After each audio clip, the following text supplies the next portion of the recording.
and welcome to Real Talk's Realist News. This is a new segment I'm starting just to make sure that all the trending and hottest topics are talked about, because they're usually talked about but in different ways. Some people call me D, some others call me Dio, up to you to decide. Please subscribe and yeah, let's get into it. So, where do we begin? We have to begin by talking about the Harry and Meghan interview with Oprah, the long-awaited interview. The marketing has been starting for a few weeks, but there has been so many controversial comments, even before it came out. And we saw how the royal family have used their power to spin the story and turn Meghan into the bully of Buckingham Palace in order to discredit her. During the interview, there were some shocking allegations, but were they even shocking enough? Speaking about an unborn child's skin tone, just because you haven't experienced any type of colour in your family, in your hierarchy, how is it okay for you to speak on an unborn child's skin tone, especially knowing that this is the first person of colour that is entering your family? You're gonna worry about how dark the child will be? That is an abomination. Isn't he still a royal regardless? It's in his blood, isn't he? It's been passed down from a prince, which then makes Archie another prince. But where does the royal family feel comfortable enough to question an unborn child's skin colour? It's foul. That is very, very foul. But is it shocking? Not really, because we've seen the terror, the turmoil that Meghan has experienced since she has entered the royal family. Even before entering, so many headlines. But I'm glad that she won that Daily Mail case. Another point that was talked about was the fact that Harry mentioned that it's history repeating itself.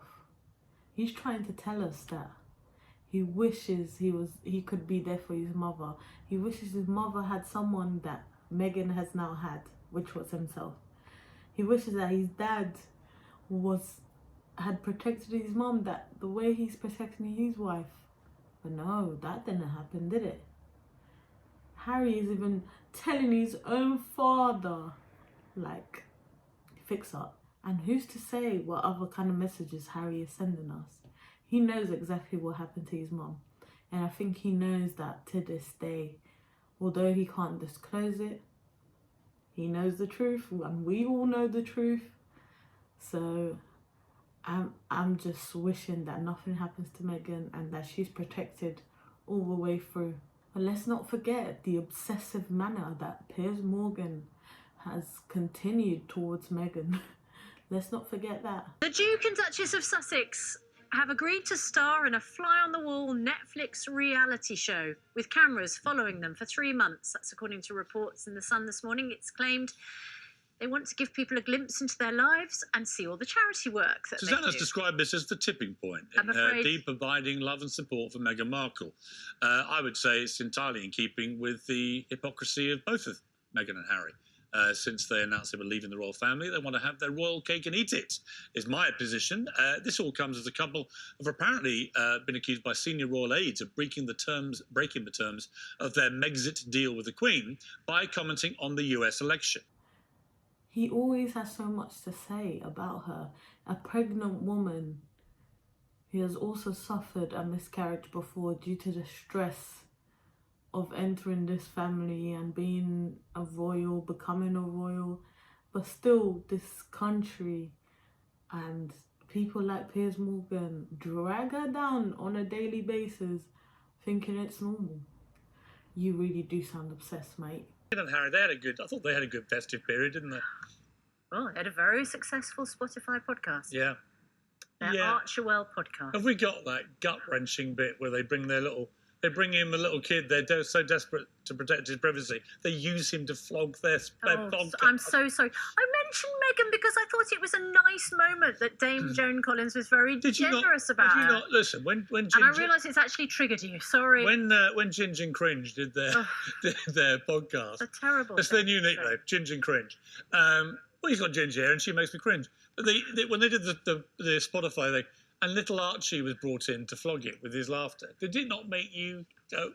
No. Not at all. No. Not at all. Even after all we've got to leave the country to protect his privacy. No, but the thing and now is, the moment we signed a big money deal for Spotify, we're going to use him to flog our podcast. Don't say use him. I feel as though the interview was very insightful. I feel like they've cleared up a lot of things that people had doubts about, but there was a lot more to be said. You can tell that they held back a lot, especially Meghan, like not wanting to disclose names, obviously for their own safety. Like, I don't fault them on that, but there's definitely a lot more to be said. There was definitely a lot more that was hidden in that interview. There's definitely a lot of holding back. But you can see the difference, and you can see that they are happy people. And they're enjoying their life, and kudos to them. And then it all comes down, it's not about race, it's not about the race. Of course it's about race. You compared a child to a chimp. You criticize her for holding her bump, but when Kate does it, it's normal. Criticize her for eating avocados. Like, what haven't they done towards Meghan? That's the real question. And it does all stem down to racism, because I guess these white people don't know how to act just because they see some color. The saddest part of this interview was when Meghan disclosed that she was having mental health issues, and she went to the royal family communications or staffing, or whatever they're called, the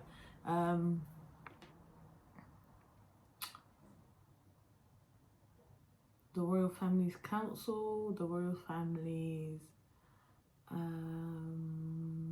team, and disclosing, asking for help, that her mental health was not, she wasn't in the right place.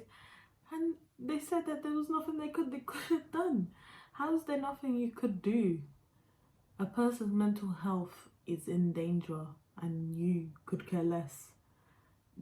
How is that normal, please? From a big royal family, you know. Oh, mental health. Okay, sorry, love. There's nothing you can do. All we can do is you're stuck inside. You don't have your passport, your keys, your car. You just live this life as you should. Foul. No, it's not about a race. Look, clearly not. Oh my. The NHS have received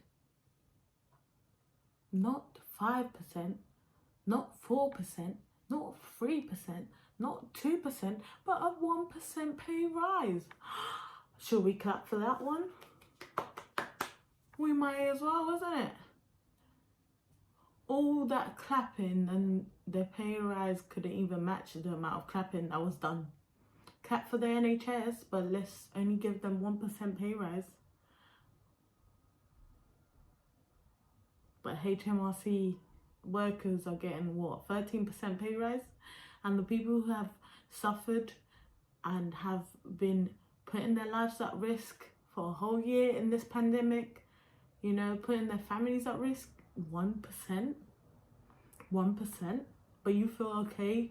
You feel okay to stand outside your house every Thursday night and clapping for the NHS, but then you go and vote Conservative for these type of 1% pay rises? How more ironic can that get? But that is Britain for you, isn't it? Ironic on a daily basis. And Boris Johnson has backed this 1% pay rise. You know, as he would. So I don't understand how this public was okay with clapping weekly. But Now I have nothing to say for this 1% pay rise. I just gotta give thanks for all those NHS workers that have put their life at risk, their families at risk, and you know, they just gotta be grateful that they have made it this far. Oh my, and UFC 259, where do we begin?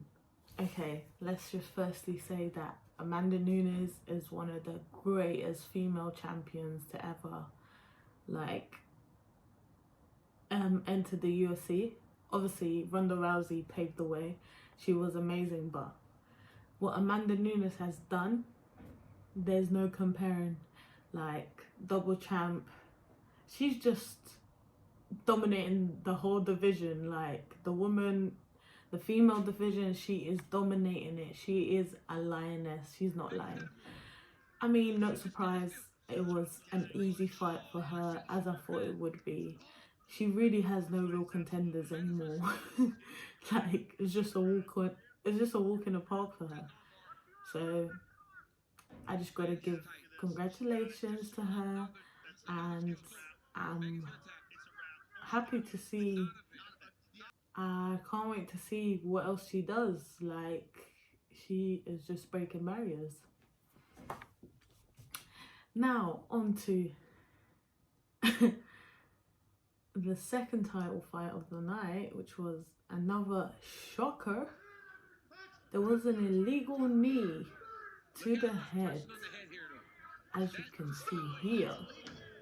It looks pretty intense, isn't it? It looks very, very intense. And with this illegal knee, Aljamain Sterling then becomes the champion. Was he fluking it? Was he acting? There's no guarantee, but you can tell that that knee to the head was very, very hard. And Peter Yan, he hits hard, okay?